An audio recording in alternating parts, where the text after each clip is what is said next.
Slovenské národné divadlo po roku opäť otvára všetky svoje dvere, brány a vchody a srdečne vás pozýva do priestorov, do ktorých sa bežne len tak nedostanete. Maskérne, kostýmérne, skúšobne, umelecké dielne a iné tajomné miesta, kde vzniká divadelná mágia, budú otvorené iba pre vás, pre celé Slovensko.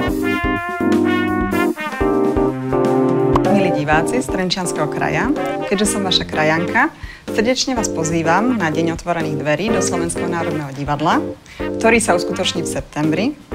Veľmi sa na vás tešíme a veľmi radi vás prevedieme aj svetom, ktorý nepoznáte, svetom zákulisia.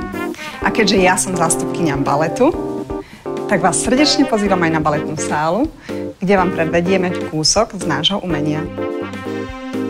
Nebude chýbať autogramiáda, vystúpenia pre deti a množstvo iných atrakcií. Vidíme sa 12. septembra od 11. do 16. hodiny v novej budove a v dielňach SND. Viac informácií na www.snd.sk.